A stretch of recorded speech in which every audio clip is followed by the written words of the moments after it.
Oh, how we going there, guys? Mick here. You might have noticed a new intro with Jacobita Brewing. It's a bit of a new venture. We may be heading in a different direction away from the Hop Cartel, which was established in 2012. Um, so we thought we'd just play around and get some sort of feedback on what people think about the label.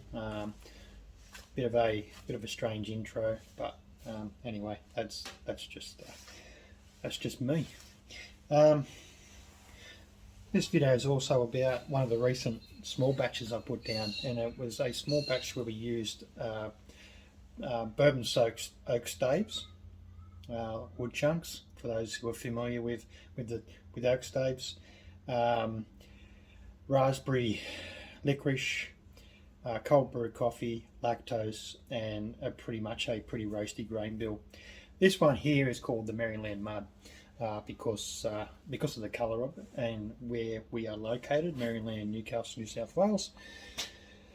It is a very murky sort of brown, very creamy, very heady sort of beer.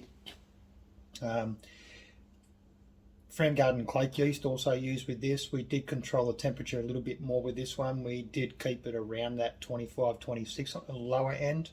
Slowed down the process a lot more. Gave us a little bit more time to play around with our flavour additions. The raspberry licorice was a bit of a different one to play around with. A little bit harder to try and incorporate into the beer itself. But we feel that we've done that pretty much well. So we used a little Korean charcoal grill, Kombachi grill, to do the oak staves. The other addition that's gone into this is actually red bird's eye chilies. So from this year's harvest of bird's eye chilies, we end up around about 250 grams. We also charred them on the Korean barbecue grill, and basically added those along with the bourbon soaked oak staves around about day 4, day 5.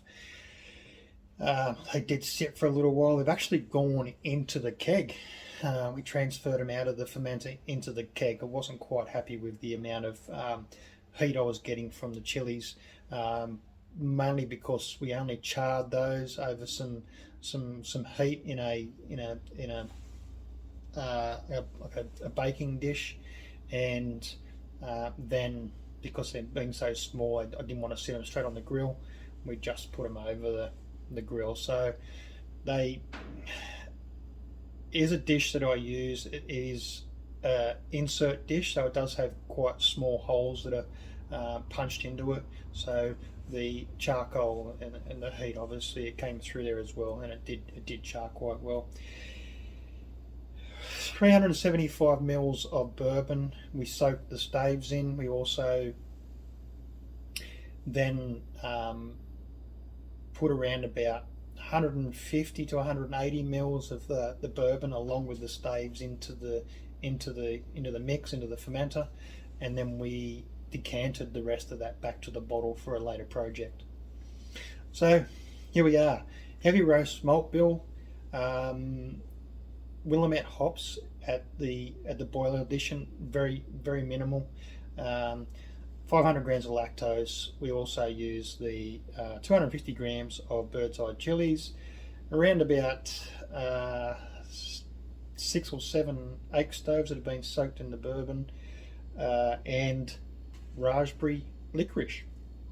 Now, raspberry licorice was a little bit difficult to obviously play around with, like I mentioned, with some of the ingredients that are going into these beers.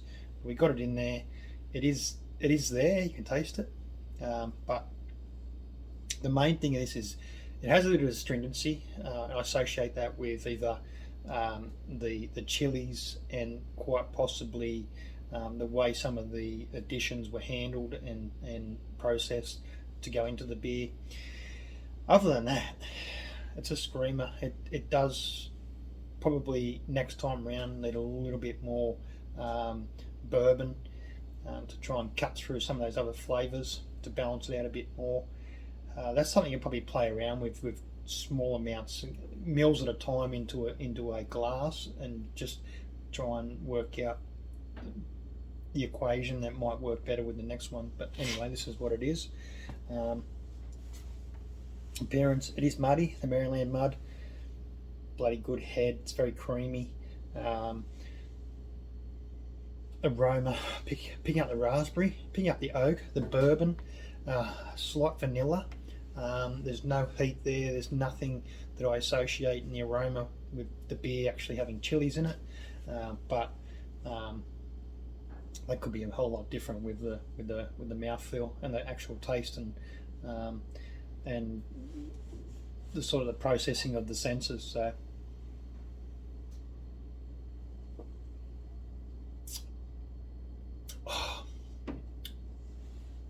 straight away, that first thing you get is vanilla, raspberry, then the bourbon, and then sort of the real roast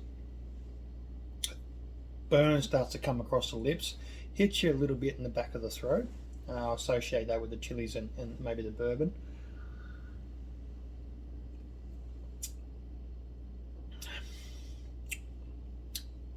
It does have that little bit of sort of hit you up here,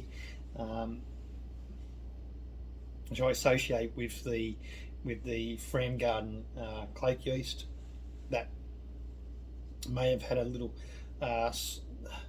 may not be as isolated as what it was when we first started using it and making it. So it's obviously I've processed, harvested, and maybe we've got a little bit of bacteria or something's become involved in the beer, but it certainly doesn't distract from what I'm getting from it. So it is quite nice. Anyway, much more to work on here. It is another developing recipe, playing around with. We've gone a different way as well with the recipes. We're developing recipes now through Brewfather, the Grainfather app, and we're going to start trying to work out, because we're going to release an ebook, but we're going to maybe look at just bringing the recipes in and just keep building them to. It's a matter of sitting down and putting them all in, entering all the data, and getting them out there, putting them on the app themselves, and go right ahead, check it out. Hop Cartel, it may just come under the banner Jacobita Brewing from here on in, who knows. Once we get through all the bullshit with what's going on, everything may go back to the Hop Cartel. The socials, you'll probably realise or notice that Hop Cartel official page and Hop Cartel ambassadors page may have been missing from Facebook itself, and other sort of platforms. That's purely because it conflicts with other interests across Facebook. Not so much Instagram, but it does with Facebook. So we're working at it. It's been a long process, but we may just get there. If we don't, look out. Jacobita Brewing right at you, in your face. Cheers.